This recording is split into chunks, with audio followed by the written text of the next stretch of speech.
In the British military tradition of the 1940s, discipline was visible, measurable, and absolute.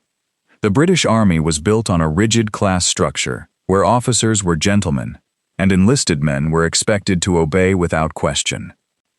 To a British officer, a soldier's combat effectiveness could be directly measured by how brightly his brass buttons were polished, how sharply he saluted a superior, and how perfectly his uniform was pressed. Discipline was about submission to authority.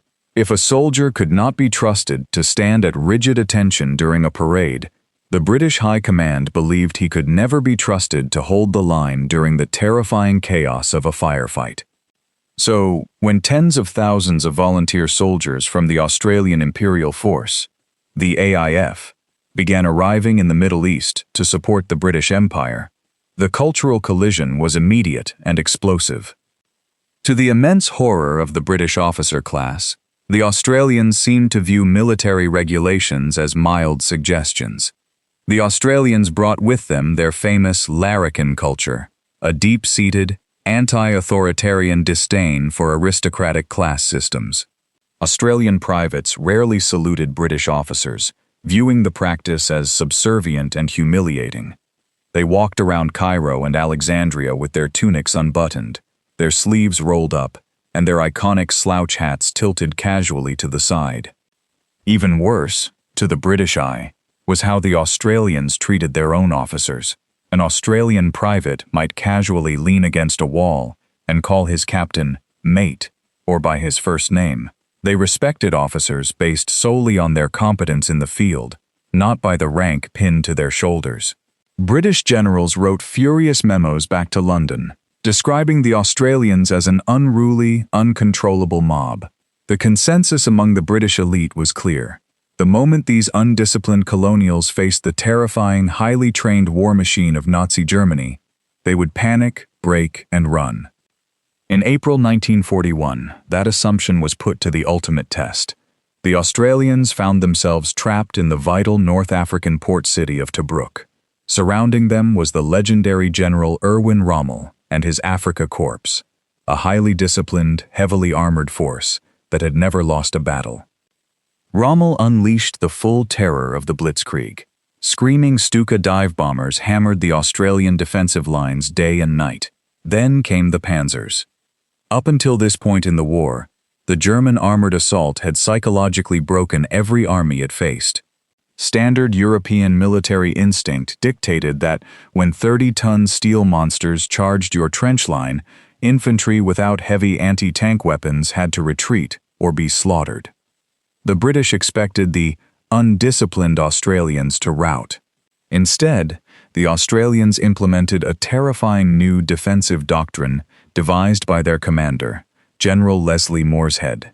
The order was simple. No matter what happens, you do not retreat. You let the tanks inside. When the German panzer tanks roared toward the Australian trenches, firing their cannons and machine guns, the Australians didn't run. Instead, they did something that required a level of psychological endurance that left the British completely speechless.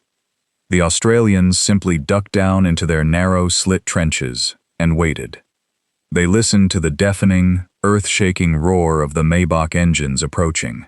They felt the dirt collapse on their heads as the massive steel tracks of the German panzers literally drove directly over their foxholes, plunging them into momentary darkness.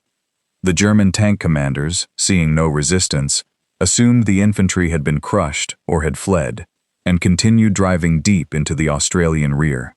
But the Australians hadn't fled. The moment the tanks rolled past, the dust-covered Australians popped right back out of their trenches. The panzers were allowed to drive straight into traps of hidden artillery. Meanwhile, the Australian infantry turned their rifles, Bren guns, and bayonets onto the exposed, unprotected German infantry who were following behind the tanks. By separating the terrifying German armor from its infantry support, the Australians shattered the blitzkrieg. It was a bloodbath. The British measured discipline by the sharpness of a salute and the shine of a boot. The Australians measured discipline by a man's ability to sit in a dirt hole, let a 30-ton tank drive over his head, and then stand up to shoot the enemy behind it. For 8 agonizing months, the Australians held the besieged city of Tobruk. They didn't just defend, they aggressively owned the night. Stripping off their metal equipment to remain perfectly silent, Australian raiding parties crawled into the pitch-black desert of no man's land every single night. They hunted German patrols, slit throats in the dark, and dragged prisoners back to their lines. They were so aggressive and lethal that the German propaganda machine disgustedly labeled them the Rats of Tobruk, a title the Australians proudly adopted as a badge of honor. When the siege was finally lifted, the British officer class had learned a profound and humbling lesson. They realized that their rigid, class-based definition of discipline was an illusion.